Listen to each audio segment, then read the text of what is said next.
ఇక నిన్నటి నిరుద్యోగ ర్యాలీ విజయవంతమైందన్నారు టీజేఏసీ చైర్మన్ కోదండరాం. విద్యార్థులను అరెస్ట్ చేసినా వెనక్కి పంపించినా అనుకున్న లక్ష్యం నెరవేరిందన్నారు. జేఏసీ నుంచి ఒక్కరు పోరాడినా ప్రజల మద్దతు ఉంటుందన్నారు. ప్రజా సమస్యలపై కమిటీలో చర్చించి పోరాడతామన్నారు కోదండరాం.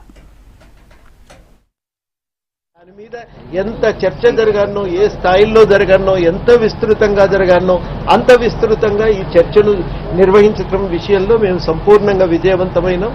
ప్రతి ఒక్కరితోని ఎంక్వైరీ చేసినాం. మీ అంచనా ఏంది అని అందరు కూడా అనేది ఏంటంటే చాలా అద్భుతంగా ఈ కార్యక్రమం జరిగింది.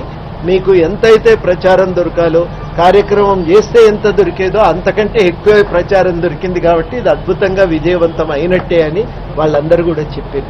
మీరే 5,000-6,000 మందిని అరేంజ్ చేసి పెట్టిండ్రు. ఎక్కడికక్కడ యూనివర్సిటీలో నిన్న జరిగినటువంటి ర్యాలీలను కూడా మీరు చూసిండ్రు. మేము ఏదైతే ఆశించినో హైదరాబాద్ దాకా చేరుకొని ఈ నిరసన కార్యక్రమంలో పాల్గొనలేకపోవటం వల్ల వెనక్కి తిరిగి వెళ్ళిపోయినటువంటి వాళ్ళు ఉన్నారు.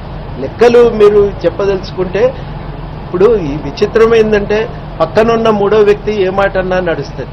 గవర్నమెంట్ ఉన్నాడు, మెడకు ఉరితాడేసి ఇంకో చేత్తో గుంజు పట్టుకొని మాట్లాడలేకపోయినావు, నేను విజయవంతమైనా అంటే అది సిగ్గుచేటైన విషయం. నేననేది ఏంటంటే ఆ కార్యాచరణ విద్యార్థి యువజన సంఘాలతో కూడా మాతో కలిసి వచ్చిన వాళ్ళు ఉన్నారు. ఇప్పుడు చెరుకు సుధాకర్ వాళ్ళకి సంబంధించిన విద్యార్థి సంఘాలు ఉన్నాయి. లోక్సత్తా పార్టీ వాళ్ళు కూడా సహకారం అందించారు. విమలక్క వాళ్ళు, ఇట్లా చాలా మంది అన్ని విద్యార్థి సంఘాలు దీనికి సహకారం అందించినాయి. అదేవిధంగా యువజన సంఘాలు, నిరుద్యోగ సంఘాలు ఒక్కసారి వాళ్ళతో మాట్లాడటం మర్యాదగా ఉంటుంది. చాలాసేపు చర్చ జరిగింది.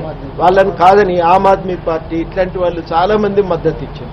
ఒక మాట వాళ్ళను కూడా మనం పిలిచి మాట్లాడి వాళ్ళందరి సహకారంతో సూచనలతో ఉమ్మడిగా ఓ నిర్ణయానికి వస్తే బాగుంటుందని చెప్పి అనుకుంటాం. ఇది ఎక్కువ రోజులు ఏం పట్టదు. ఈ 3-4 రోజుల్లో ఈ సమావేశం జరుపుకొని ఒక నిర్ణయానికి వస్తాం. వ్యక్తిగతంగా ఎవరు ఏం చేయగలిగేది వాళ్ళు చేస్తాం. సమిష్టిగా జేఏసీ వేదిక ఆధ్వర్యంలో ఏం చేయగలమో అవన్నీ జేఏసీ ఆధ్వర్యంలో కార్యక్రమాలు జరుగుతాయి.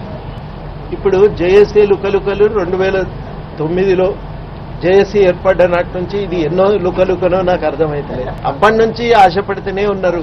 ఒక్కొక్కసారి ఒక్కొక్కరు ఆశపడుతున్నారు, ఇది కూలిపోతే బాగుండు, నాశనం అయిపోతే బాగుండు అని. పేకల మేడ కాదు ఇది. దీనికి బలంగా సమాజంలో దీనికి ఒక పునాది ఉంది. ఈ సమాజంలో ప్రజాస్వామ్యంలో ప్రతి సమస్య పరిష్కారానికి ప్రయత్నం చేసే ఒక్క వ్యక్తి నిలిచినా వాళ్ళ వెంట నడవటానికి జనం ఎప్పుడు సిద్ధంగా ఉంటారు. అట్లాంటిది మాదింత వ్యవస్థ. ఈ వ్యవస్థ నిలబడుతుంది, నడుస్తుంది. ఎవరు ఆశపడి ప్రయోజనం ఉండదు. ఆశాభంగమే తప్పుతుంది తప్ప ఇంకోటి ఉండదు. అందరినీ కూడా మేము కోరేది ఏంటంటే ఇది దురాలోచనతో వస్తున్నటువంటి ఊహాగా, ఒకటి ప్రశ్నించేవాళ్ళు లేకుంటే బాగుండునన్న ఆలోచనతో వచ్చే ఊహాగా.